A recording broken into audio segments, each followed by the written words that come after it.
when that play actually took place, Sophie Cunningham was ready to jump off the bench right then and there.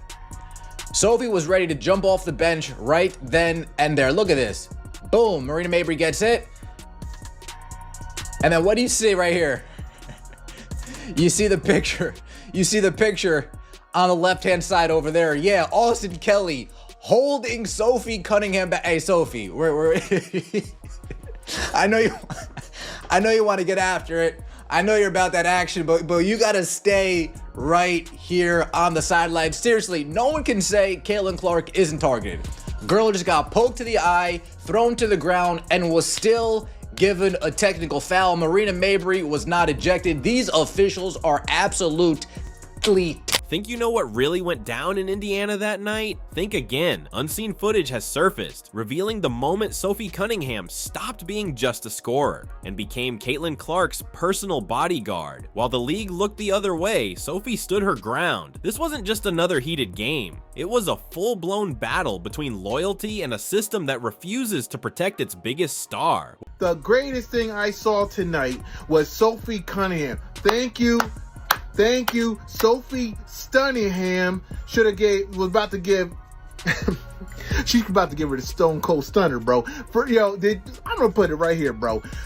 She was gripping JC's shoulder and straight bumped her. She was straight grabbing her hair and was talking shit while doing it. That's what I'm talking about. That's how you become a teammate. That's a road dog. That's a real teammate, bro. She see what made me mad the play before. Howard, none of them jokers didn't stick up for Caitlin Clark, but that's how you stick up for Caitlin Clark. That's how you fight for your teammates. That's how you. What you're about to hear will make you question everything about how the Wnba is run. Stay locked in, because this changes everything. Smash that like button if you believe players should be protected, not used for target practice. Let's rewind to June 17th, 2025 at Gainbridge Fieldhouse. Caitlin Clark, the face of the league, takes a blatant finger to the eye from Connecticut's JC Sheldon. Seconds later, Marina Mabrey comes charging in, delivering a body check straight out of the WWE playbook.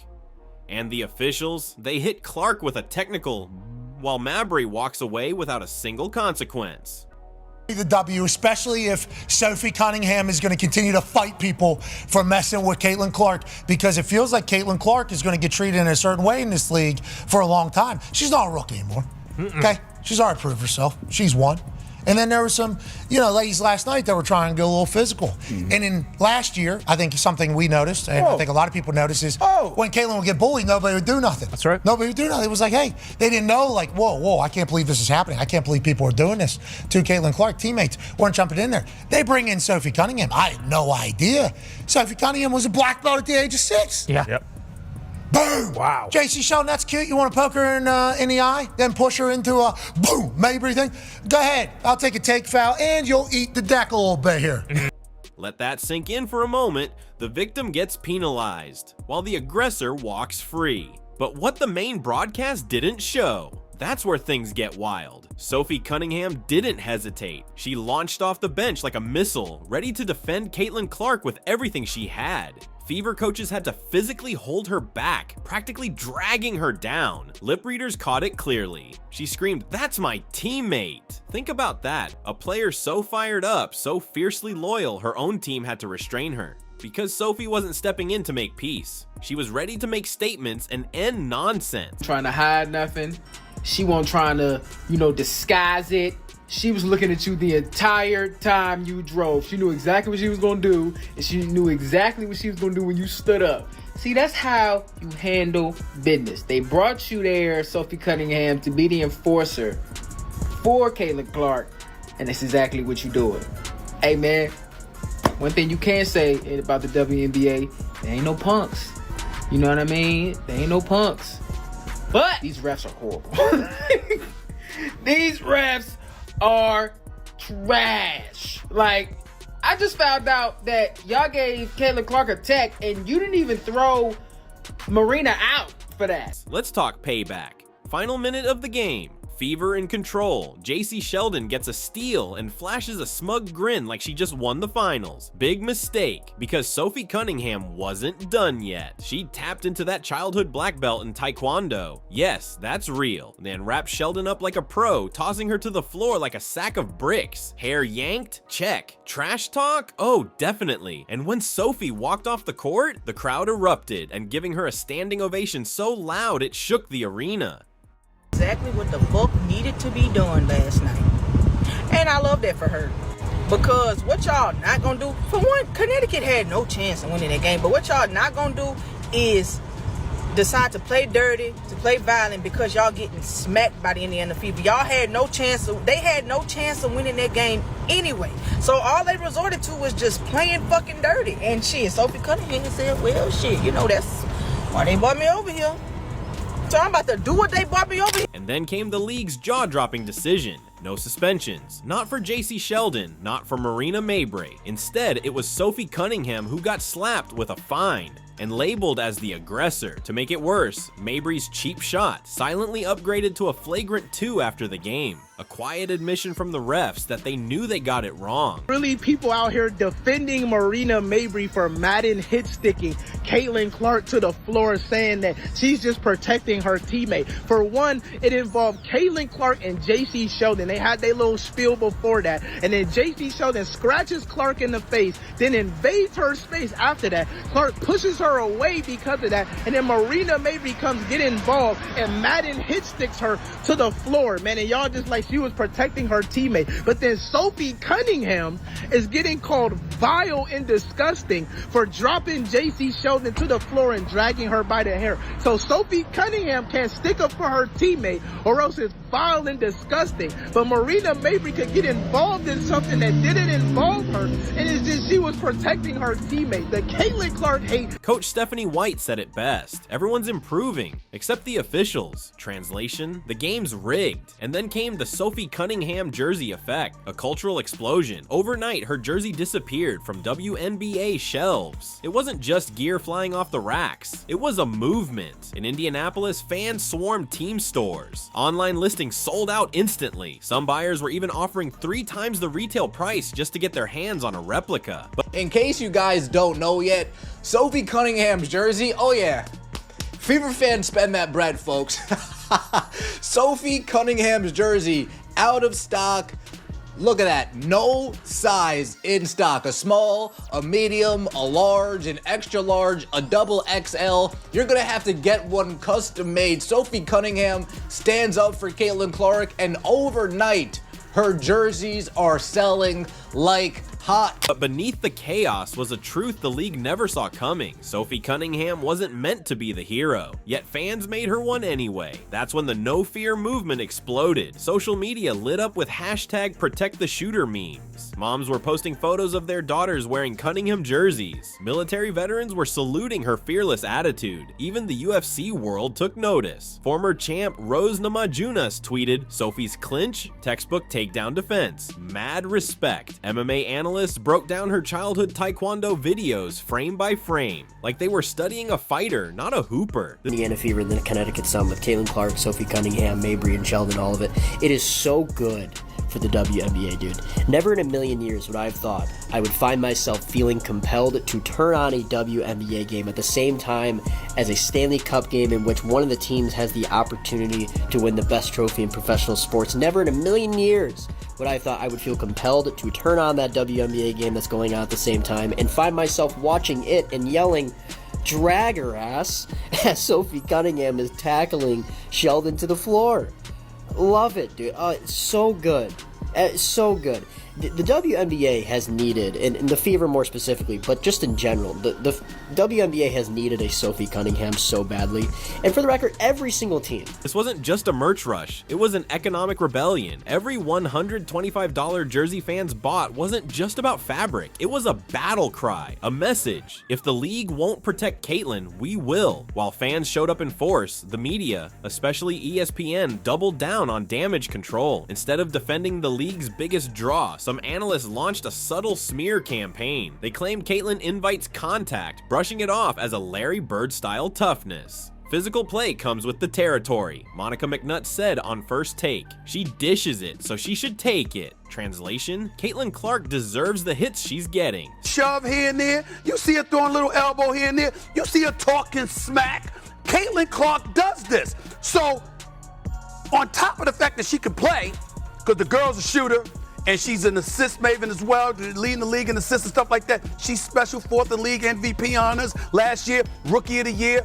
But she's also somebody, Doggy, you will appreciate this, kind of like Larry Bird was. When Larry Bird shooting the lights out and stuff like that, but Larry Bird also... Stephen A. Smith said it best. The hypocrisy is staggering. ESPN's own data shows Caitlin Clark's games pull in 1.2 million viewers on average, over 4 times the numbers of games without her. Ad revenue during Fever games. It's tripled since she joined the league. Yet instead of protecting the player driving the success, analysts are blaming her, all while cashing the checks she's responsible for. The double standard couldn't be clearer. Let's break it down. Sophie Cunningham pulls off a defensive takedown, fined and labeled violent.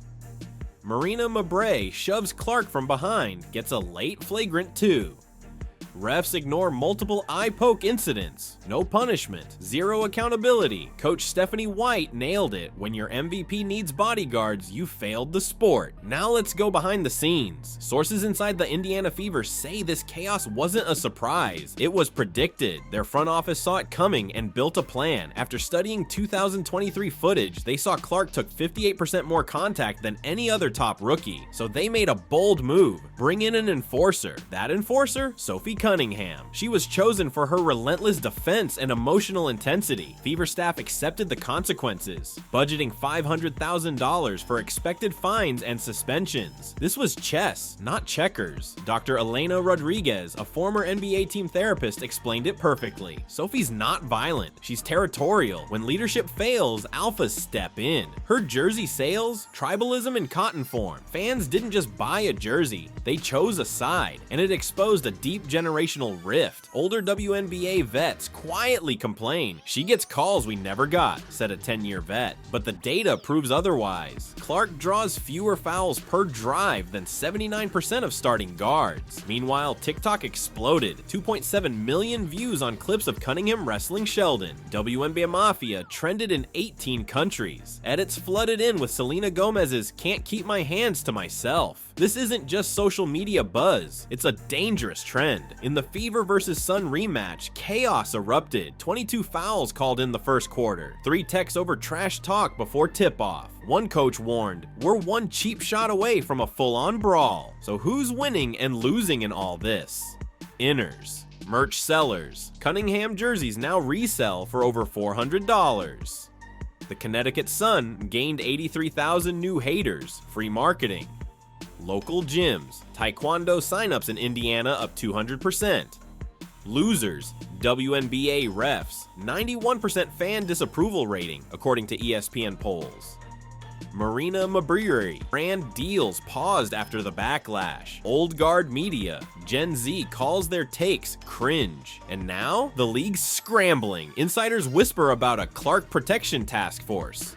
Secret GM meetings. ESPN reportedly reconsidering Monica McNutt's role covering Fever games. And rumors swirl of Cunningham landing a shoe deal with a combat sports brand. But this problem isn't new. Back in 2024, Clark absorbed 47% more hard fouls than any rookie in league history. Teammates stayed quiet. Coaches called it initiation. But let's be honest, this wasn't basketball. It was institutionalized targeting. The league's silence sent one message loud and clear. Even superstardom won't save you. That's why the Fever had to act. After a game where Clark took an elbow to the throat and with no whistle, GM Lynn Dunn reportedly slammed her desk and said, "Get me someone who will end this." That someone was Sophie Cunningham. Front office analytics ranked her the league's #1 defensive disruptor, with 83% fewer techs than other enforcers. Her job? Yes, rebounds, but also making sure Caitlin Clark walks off the court in one piece. Because fans aren't watching for blood sport. They want to see stars protected, and the fans have spoken. When Sophie grabbed Sheldon's hair, 78% of Fever fans called it justified. Psychologists explain fans naturally align with the protector archetype. Think Rodman for Jordan, Oakley for Jordan. It's a generational shift. To Gen Z, Cunningham isn't a villain.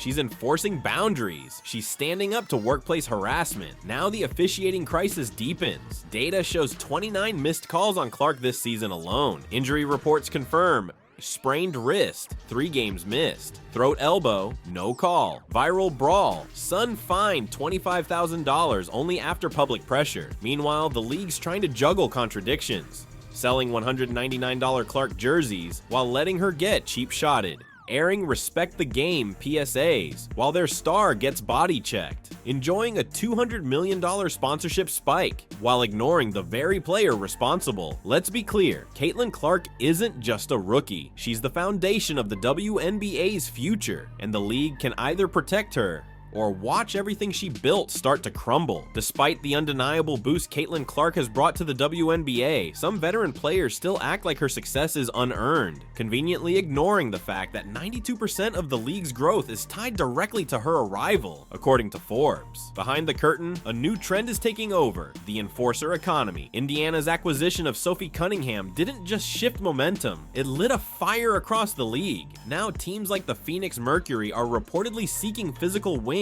and agents are actively rebranding their clients as two-way enforcers. The Las Vegas Aces, they're even testing hockey-style fight drills in practice. Youth basketball is not safe from this wave either. Coaches of elite travel teams say 14-year-olds are now being taught how to deliver legal hard fouls. Parents, they're demanding Cunningham-type teammates to protect their star daughters. Skills camps are adapting, adding contact management to the curriculum. But all of this stems from one dangerous truth: by refusing to suspend Marina Mabrey or JC Sheldon after their hits on Clark, the league sent a message: if the refs won't call it, we'll handle it ourselves. That's not a theory, that's a quote from an anonymous WNBA all-star. Some bottom-tier teams have reportedly resorted to deliberately fouling Clark just to keep games close and beat the spread. But insiders warn, one serious injury could turn all of this into a legal and financial disaster. Sophie Cunningham changed everything. Her actions exposed uncomfortable realities. The WNBA still lacks consistent officiating. Star protection is now a part of roster-building strategy, and fans are choosing justice over aesthetics.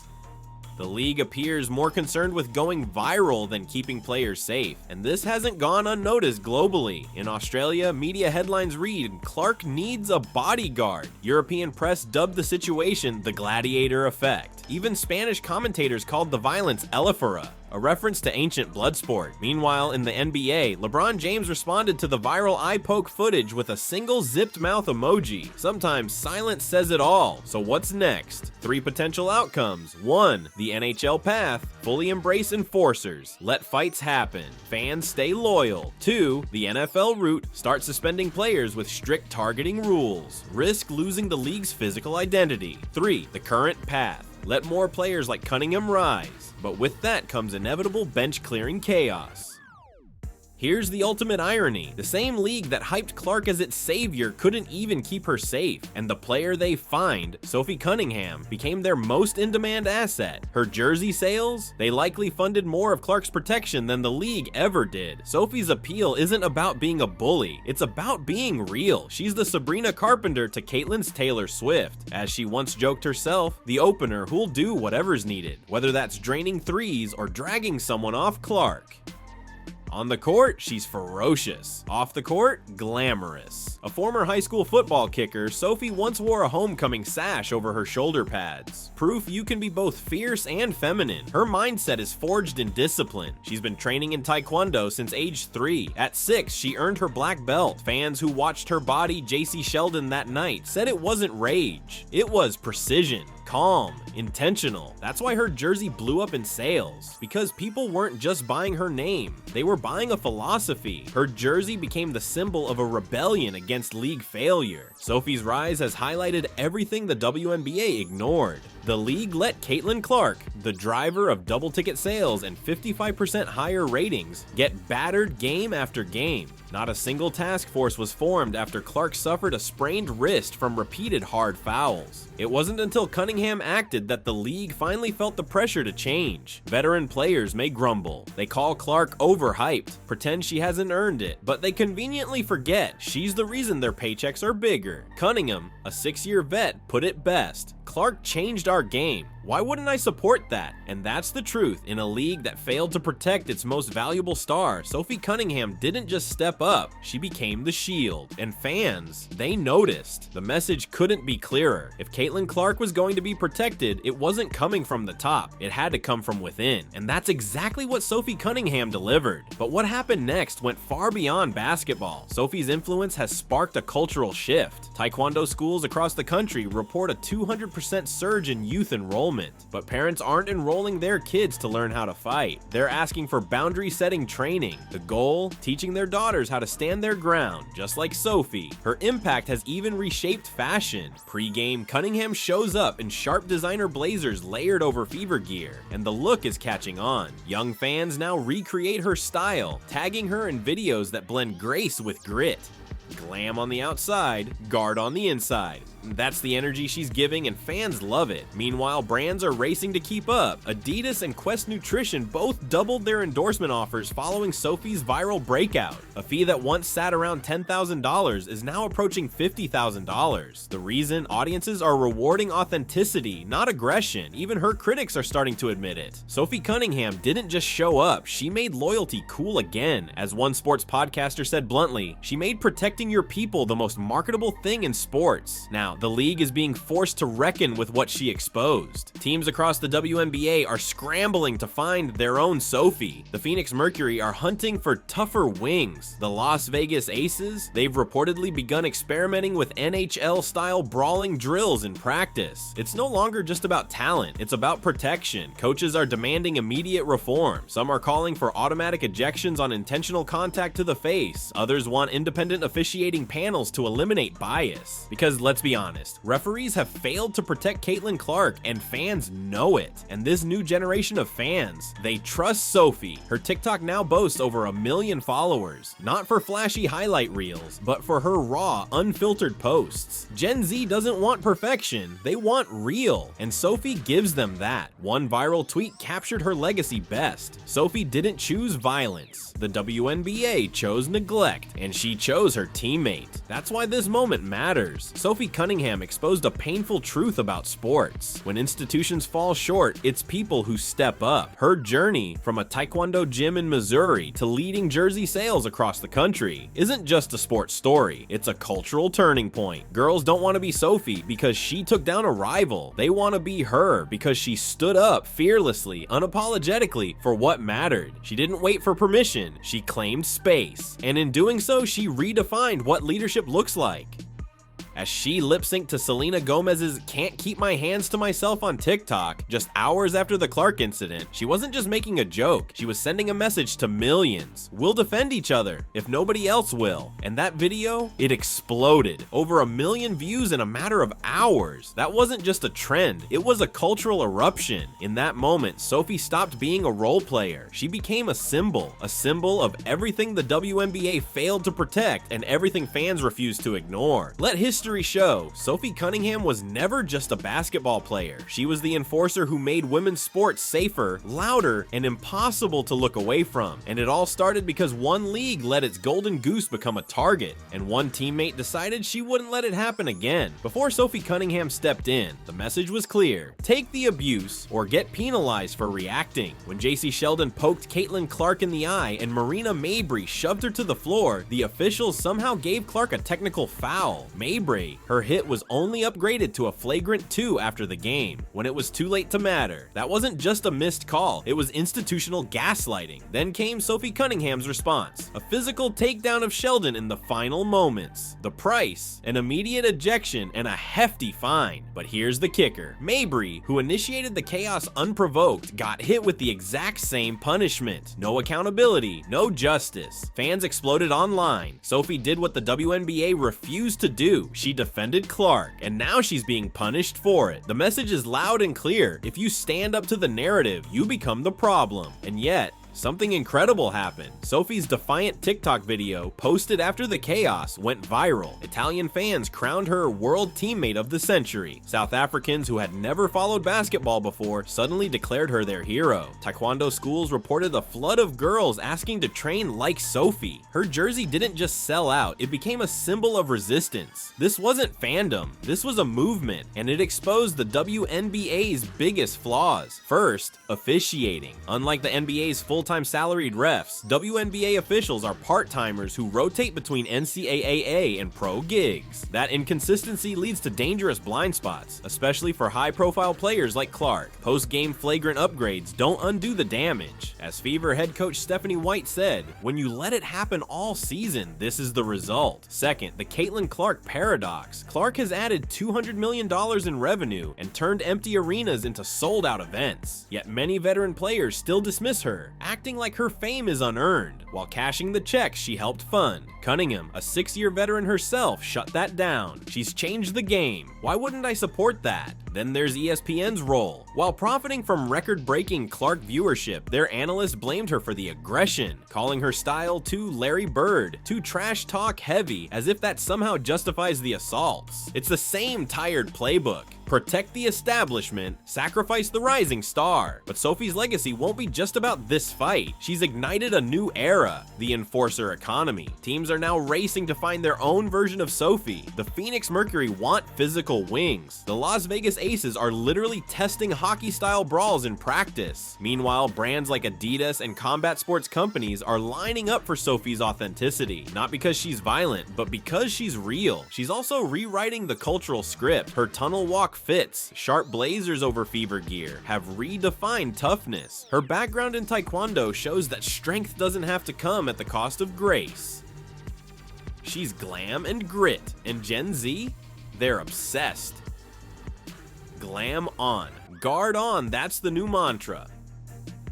The global impact has been wild. Spanish media called her the Gladiadora Elefante, the gentle warrior. Australian coaches rolled their eyes, saying their leagues would have handled this instantly. Even LeBron James raised eyebrows with a cryptic zip it emoji after the eye poke footage went viral. Now, the WNBA stands at a crossroads. They've got 3 options. 1. Go full NHL, embrace enforcers, lean into physicality, and build loyalty through fire and fight. 2. Go full NFL, implement harsh targeting rules that remove players for violent contact but risk stripping the game of its edge.